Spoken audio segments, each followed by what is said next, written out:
Keeping the previous uploads in mind, especially for today, I also felt the need to describe what my mythos is, and consequently, what the mythos of this revolution is. And because there is nationalism, I don't have a problem with nationalism. There is nationalism in the empire, and it borrows it from my mythos that I have about my personal life, which is admittedly partly due to the psychosis that I had before. Um, I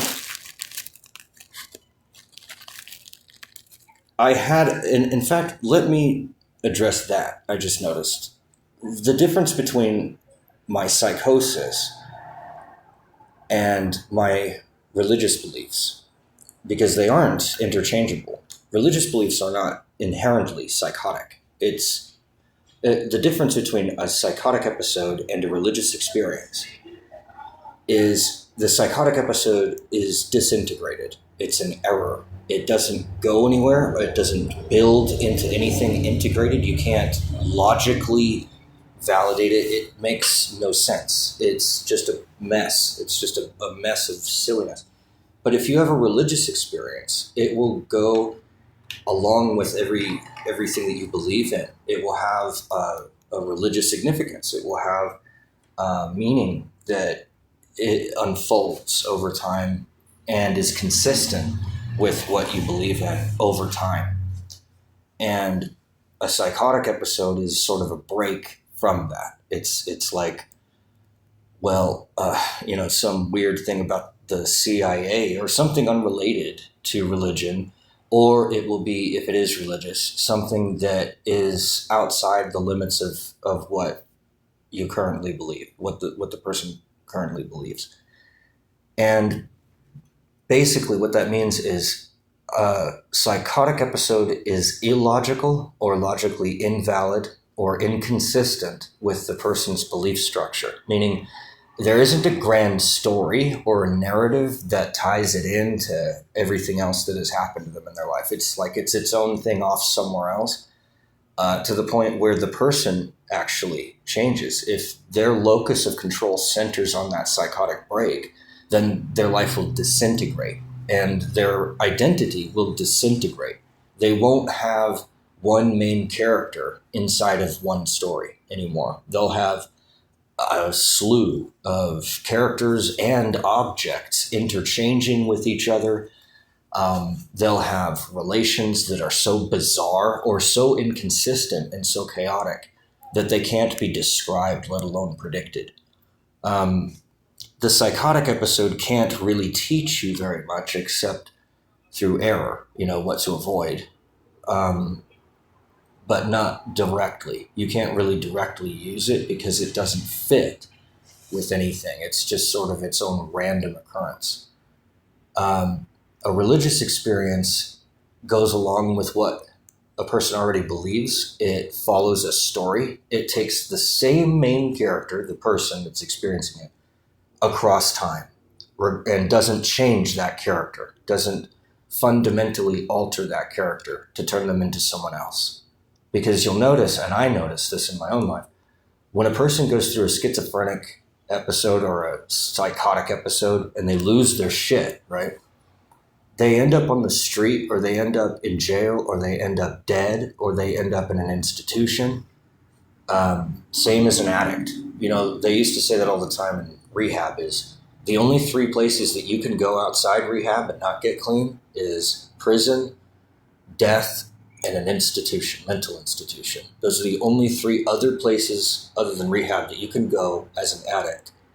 That's it. You're either going to die from your addiction, you're going to go insane, and you're going to go into a mental institution, or you're going to jail because you'll have been busted from either stealing in order to feed the addiction, or because the addiction itself is just some illicit substance and you get caught with it, or whatever. So, and frequently all three. You could go crazy in jail and die. It's not exclusive. You can have all three of those happen to you. So that is the difference between, so like when you have an addiction, those are the only three places that you can go other than rehab. And that's how you know it's an addiction versus something that you just really like to do. So things that you get even obsessed with are not necessarily addictions if they don't necessitate a dysfunction in your life. If you're doing it and your life is a mess, then it's an addiction. If you're doing it and your life is in order, then it's an obsession. And they're not the same thing, because an obsession can land you in all kinds of different places. It's not necessarily going to be in a mental institution or in under the ground in a tombstone or in jail. It could be a whole host of things. You could succeed in your obsession and you can get fame and fortune from that. You might be very successful. So in that same way, there's an analogous distinction between a religious experience and a psychotic episode, where the psychotic episode will ruin your life and will only land you in death, mental insanity, and incarceration. A religious experience won't necessitate one of those three things happening if you continue. So if you continue with the psychotic episode, that means that you believe it's true and it affects your behavior and it affects your cognition. So that the way that you interpret the world is dependent upon that psychotic episode or that psychotic meaning. And that also means that somebody that is in a psychotic episode can become better and can become cured. And the cure for psychosis is to first believe in logic. The patient has to believe that logic is supreme, that if something is illogical, that it doesn't make sense and therefore can't be true. And if the person is willing and able to do that, then you can show them that their psychotic belief is inconsistent with their belief structure. And then they can make the quantum leap from psychosis into revelation. And so they'll still retain the same level of intensity, but now that intensity doesn't shatter their soul. It allows it to be independent and retain its integrity. And it doesn't have to shatter and disintegrate and be corrupted. And the religious experiences that person will have from then on will build a deepening of their character, and they'll emotionally mature from that. And you'll be able to see the maturation in their ability to tolerate and be a good influence upon a greater number of people, a more diverse group of people. And it's something that I believe in my empire I will hopefully make as the foundation for mental health. Is I'm going to define insanity, which is symptom. The psychotic episode is a symptom of logical invalidity, logical fallaciousness. Basing the truth that they believe in on a fallacy makes it illogical. At that point, there is no more integrity. There's no more integration. There's no more consistency, because there's not any logical validity relating the parts into what I call a crystal or a crystalline structure. The crystallization of it is the validation of it logically, internally to itself, that it's internally consistent, that its parts fit together. Now, those parts all fitting together make their own puzzle piece, and everybody has their own. So it doesn't necessarily have to connect directly with another person's, but it does have to connect with someone's. Every single puzzle fits at least one other puzzle piece, so that the whole thing builds one giant puzzle of all puzzles. And that puzzle of all puzzles has each of those puzzles fit each other just like the pieces inside those puzzles. And that's modal logic. That's how you integrate over many vast, diverse systems. without having contradiction, is you just figure out how they fit together as one giant group. They don't all fit each other, but all of them fit at least one of each other in that giant totality. So that would then be, a sane society, would be one that has all of its puzzles that fit together just like each of those puzzles has all their pieces fit together. And it's just integrated across those scales. If that happens, I believe that will allow people the foundation necessary to receive Christ's message. So the purpose of this empire is to provide the political structure and the foundation of the society that will receive Christ and Christ's message. That what I'm basically doing is I'm trying to build Christ's throne and Christ's kingdom. Now, I'm not Christ, so I can't usher his people home. I don't know who those will be. They might not be imperial. They might be opposed to my empire, in which case I have to be cognizant of that. I have to recognize that it may not be the case that my system is the true right one. It might not be, at which point I have to make sure that since I don't know what that would be, I just can't attack anyone. As long as I'm not attacking anyone, I'm not attacking Christ, and I'm not attacking Christ's kingdom or any of his members, because I'm not attacking anyone. So I let everybody leave if they want to leave. I'm not going to keep them in. And I make sure that I have proper secure control over who is admitted inside. So if my gate ends up being on the wrong side of history, at least it didn't take over the whole world, because I am going to limit it to 33% of the surface area of the Earth, leaving 2/3 of the Earth for everyone else to use as however they want, and totally independently of the empire. No matter how large the empire grows, it will never exceed that one contiguous, and it can't be a smattering pixel thing where all these little individual cities are all over the planet. It's got to be one contiguous, solid, no gap, no porosity, maximally dense bit of the surface area. And then the volume, it has 62 miles beneath the surface limit of the planet and 62 miles above it. So that's the volume constraint of the empire. Just in case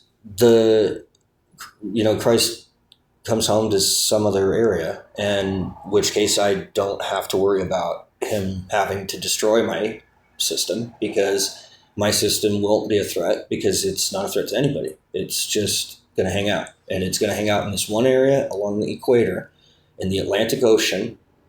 And it's going to be, like I said, 33% of the surface area in that region, and 62 miles above and 62 miles below.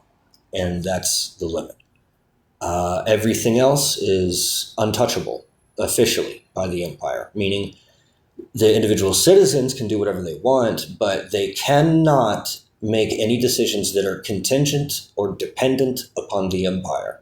Their decisions have to be independent. And that doesn't necessarily mean that every single time the empire does X, that the outside of the empire does Y, because that does depend on the empire then, because Y is then dependent on X, where Y is just the opposite of X. So it isn't necessarily the case that they're always going to be opposed. There are going to be a lot of times where they'll coincide, or they'll be equivalent, I would hope. But there won't be any way for them to depend upon the empire to make their decisions for them. And if it comes to pass that a majority of what they're doing, 66% or above, for example, of the actions that they commit are dependent upon the actions of the empire, then they would have to be somehow dealt with in the same way as an antitrust is dealt with, so that there's no cartels that form, for example, or monopolies. A dependent system that's outside the empire would be considered a monopoly. It would be treated the same as a monopoly. So it would be forced to split or schism into many different parts, each of which has to have, again, independence from the other.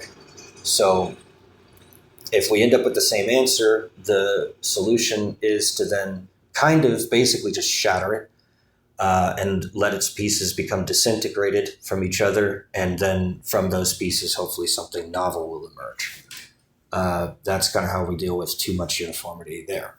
Now, the mythos of the whole empire, like I said, is an extension of my mythos from my life, and the way that I've been able to put my pieces back together after they shattered is I have this story or this narrative, like I had said, where I have the choice between these two timelines, between believing that I am the Christ or that I am capable of ushering in a new spiritual age of religious perfection, versus the timeline where I don't, and I limit what I do to just politics, and I become Caesar instead of becoming like God. So what I'm doing with the city then, or the empire, excuse me, is I'm trying to make sure that even if Christ doesn't emerge in it, that he would still be able to do his job. So that's why I'm not going to intervene with anything else, because like I said, I recognize that it is possible that Christ emerges in some totally different part of the world, in which case I do not want him killed. I do not want to be at fault for his death a second time. I don't want to be at fault for his death at all, or dismemberment or whatever. I don't want any harm done to him. I don't know who he is, so I have to treat everybody as if they were Christ, because I don't know if they are or not. So that's why I can't intervene.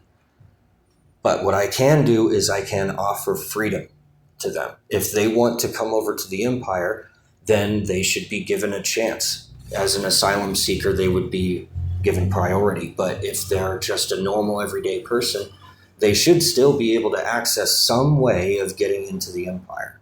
I believe everybody should have that equal chance, just in case. That way we can save people that might be in trouble, but we're not going after people who aren't. And that way we don't have to worry about killing off the Christ or opposing him in any way, because we won't be opposed to anyone anyway. So then I don't have to worry about it, and it settles it, and it's okay. Given that, there's a lot of laws of non-interventionalism that will be made implicitly obvious, but explicitly stated also as a direct derivative of the spirit of the empire, which is to never impose its will upon anyone, to never force anyone to do anything, by reducing their choices to less than 3 when they have not done so to anyone else. If they do reduce someone else's choices to less than 3, they've committed a crime, at which point I can immobilize them, arrest and detain them. Then I have to give them 3 choices again. They either pay for their crime, they sit there and rot, or they exile. They go somewhere else. That then enables us to always be, even if it's a very sticky situation, even if it's a situation that we don't necessarily know what to do in, it becomes apparent because we're just not imposing our will upon anyone, which means that we're not reducing anyone's choices to less than 3, who did not in turn reduce someone else's choices to less than 3. And that is as close to perfection as I think I can get. And that's my political way of trying to reflect the spiritual way that God allows us to be free. But it's not a direct derivative. It's independent. It fits, but it's its own piece of the puzzle. It's not the whole puzzle, but it is a piece, and it does fit with the rest of it. And that's all it tries to do. It doesn't try to be the entire puzzle, because it isn't. It's just a piece, and that's good. And so then what that mythos says is that if we do this the right way, if we follow very closely to that law, where we don't reduce anyone's choices to less than 3, who has not in turn reduced someone else's choices to less than 3. If we follow that closely enough, the prophecy or belief or narrative or story is that Christ will return and that we will then be able to follow him into the millennial era without having any fear of opposing his system. So theoretically, Christ would emerge in my system if my system works as close to that law as it can. That's the hope. That's the story. That's what I believe. If I fail, it's because I'm the Antichrist and Christ never emerges in my system. And then I'm a dictator, example of what not to be. I have deviated from the law, and I am only here to show you not how to follow the way. In other words, I would then be the darkness that contrasts with the light. So either way, Christ will win and God will reign supreme, but we don't know which is which until Christ returns. If he returns in our system, we did it right. If he returns outside our system, we did it wrong. We need to repent and we need to follow whoever that is against the empire's laws and possibly even leave the empire or destroy it or whatever Christ plans. How do we know who the Christ is? That's why we have the law that says that we don't impose our will on anyone else. We don't reduce anyone's choices to less than 3 who didn't in turn do that to someone else. And like I said, if Christ emerges from somewhere that's beyond the empire, then obviously that law doesn't apply, at which point we have to use something else. And I can't predict what that is, because in that world, in that situation, I would be the Antichrist, in which case I can't comprehend what the light is. I can't comprehend what the right way is. All I can do is show you what is darkness. At least then you can avoid it, but that's the best that I would be able to do if that's the case. So how do we determine who the Christ is? That has to be left up to each individual person. I can't impose my will upon anyone. I can't tell you how to identify who the Christ is. Christ said what he said. All I could do is just parrot it back, and I don't see any reason in doing that considering he already said it. So I would just defer to him, in which case he says what he says, and I say what I say. And you give unto Caesar what is Caesar's, and you give unto God what is God's.